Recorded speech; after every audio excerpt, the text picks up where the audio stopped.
ಜಿಲ್ಲೆಯ ಗುಬ್ಬಿ ಪಟ್ಟಣದ ವಿನಾಯಕ ನಗರ ರಸ್ತೆಯಲ್ಲಿ ಶುಭೋದಯ ಶಾಲಾ ವಾಹನಕ್ಕೆ ದ್ವಿಚಕ್ರ ವಾಹನದಲ್ಲಿ ಬಂದ ಅಪ್ರಾಪ್ತ ವಯಸ್ಸಿನ ತೇಜಸ್ ಸುಮಾರು 14 ವರ್ಷ ವಯಸ್ಸಿನ ಚಾಲಕ ಆಯ ತಪ್ಪಿ ಬಸ್ನ ಹಿಂಬದಿಯ ಚಕ್ರಕ್ಕೆ ಸಿಲುಕಿ ಸ್ಥಳದಲ್ಲೇ ಸಾವನ್ನಪ್ಪಿರುವ ದಾರುಣ ಘಟನೆ ನಡೆದಿದೆ.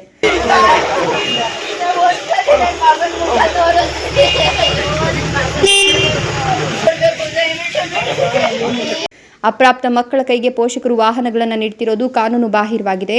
ಹಾಗಾಗಿ ವಾಹನ ಚಾಲನೆ ಅವಕಾಶ ಮಾಡಿಕೊಟ್ಟ ವಾಹನ ಮಾಲೀಕರ ಮೇಲೆಯೂ ಕ್ರಮ ಜರುಗಿಸಲಾಗುವುದು ಅಂತ ಸರ್ಕಲ್ ಇನ್ಸ್ಪೆಕ್ಟರ್ ಗೋಪಿನಾಥ್ ತಿಳಿಸಿದ್ದಾರೆ. ಸ್ಥಳಕ್ಕೆ ಗುಬ್ಬಿ ಪೊಲೀಸರು ಆಗಮಿಸಿ ಸಾವಿಗೀಡಾದ ವ್ಯಕ್ತಿಯನ್ನ ಗುಬ್ಬಿ ಸಾರ್ವಜನಿಕ ಆಸ್ಪತ್ರೆಯ ಶವಾಗಾರದಲ್ಲಿ ಇರಿಸಲಾಗಿದ್ದು ಮುಂದಿನ ತನಿಖೆಯನ್ನು ಕೈಗೊಂಡಿದ್ದಾರೆ.